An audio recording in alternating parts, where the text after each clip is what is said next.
The Mercedes-Benz Interview Lounge.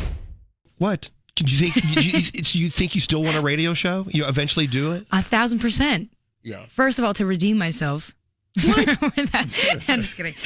No, I definitely would. It's just fun.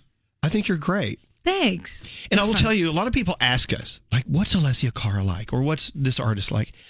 Alessia, okay, don't get mad at me for saying this. She's just the sweetest person. And I don't, but you're one of those people who's so self-deprecating. You don't, Yeah. I was about to say self-defecating, which is, you sit there and crap all over yourself. I was going to say, do I just soil myself on a daily basis? Which is always fun.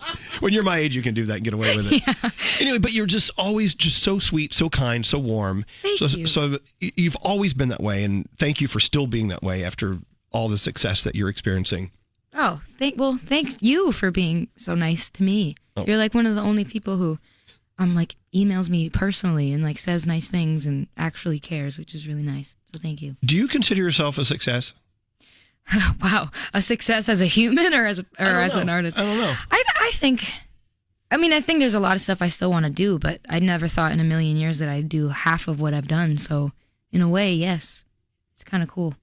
I've always wondered what it's like, Alessia, after, let's say you do a show and it's loud, it's busy, you're done, maybe exhausted, I'm sure. Yeah. And you get back to the hotel and it's just you in the room. It's just you. Mm-hmm. Like, what are your thoughts? Do you ever think about, like, God, you know what? I'm really satisfied with that show I just did. Or like, what are you thinking about? Or just want to go to sleep?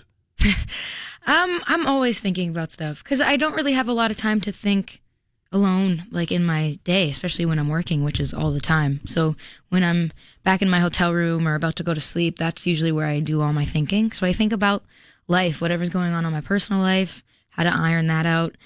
I always think about like, who am I outside of this, and I always try to maintain a sense of just like feeling human. Not that like, obviously doing this as a job isn't human, but you can start to feel like I sometimes it's hard to not see myself as like Alessia Cara all the time because you log online and people are talking about you as Alessia Cara and you go here and people see you as that, and I don't know, it's just for me one of the things that I always think about is like, how do I maintain who I am as a person, and like, how's my life going to be? Am I going to handle this? Am I going to be able to do this forever? Am I going to go off the rocker and just like go insane? I don't know. I don't know. I think about it a lot. You take each day as it comes, right? Yeah, you have to. Is it kind of lonely sometimes doing what you do, even though you're always surrounded by your best friends and this and that? I mean, do you ever crave some sort of human contact that you're not getting now? Maybe just going out with friends and just having dinner and talking about something other than music for a minute. Yeah, all the time. It's so important. Like you said, yeah, we're always surrounded by people, but I feel like that's when a lot of people can feel the loneliest because you feel like, do any of these people really know me? And that's like it's a scary thought. But I think it's just important to maintain relationships that you may have had before you did this or before I did this. And thankfully, my best friend travels with me now, which is the best thing ever because it's the most human thing ever. And she sees me as me. So that's the best. Yeah, it's just about keeping good people around, I think, and just remembering that you're human. Coming up with a song, I've always wondered, like, how do you find a song? And so I came up with an example. I was on the plane flying home, and I was reading a story. Here it is. It's a story entitled, and this is from CNN, Illusion of Control, Why the World is Full of Buttons That Don't Work. Ooh. For instance, crosswalks where you push the button. So it never works. Or the closed door button in the elevator. Never works. Or just the button in the elevator in general, like the up or down one. Well, this article goes on to say that most of these buttons aren't even connected to anything, but they are called placebo buttons, where they want us to think that we are moving the walk sign to say walk or don't walk, and we are pushing the button and we are controlling the door in an elevator to close. That's so true. So it's like pushing buttons that don't do anything. And so I'm like, well, how can you write a song about that? Well, you take it to that next level, take it to a human level. Do you ever push someone's buttons to get a reaction out of them? Well, there's a song there. Or, the only way I can get you to tell me you love me is if I force you to by pushing that button.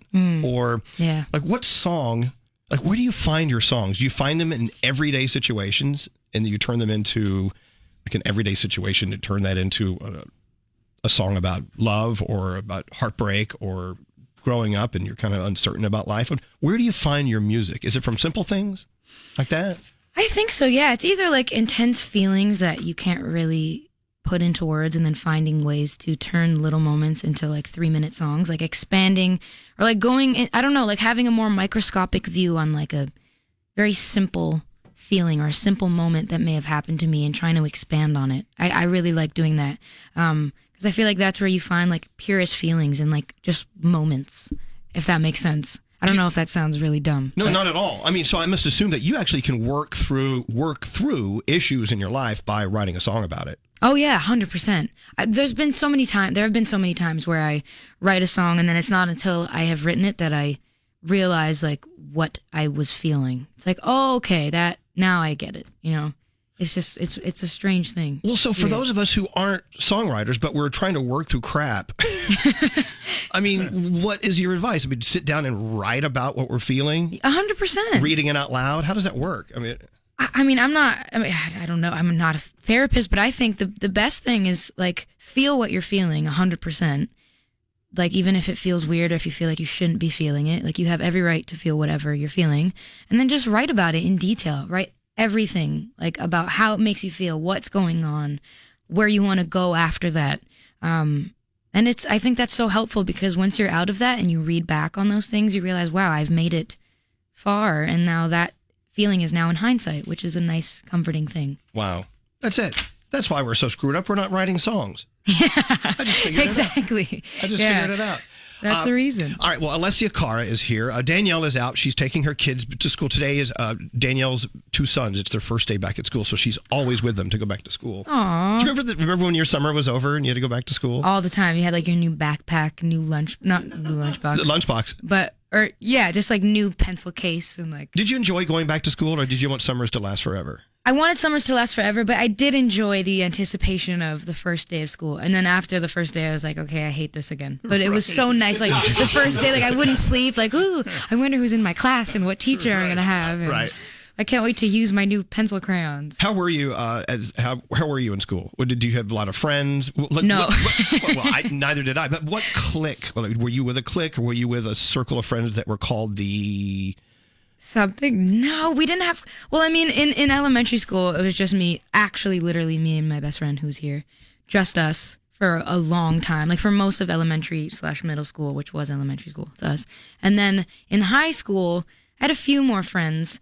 But I was in drama club, so a lot of the friends that I had, or a lot, I mean, like the 3 friends that I had, right? Were all just like in drama class. We like to do poetry and like do these little talent shows at school, and I don't know. We just were like the drama/poetry people. I wasn't. Liv was more poetry. But, I get that. Yeah. Like for instance, I hung out with different groups, groups of people that didn't really hang out with each other. Like I hung out with the stoners.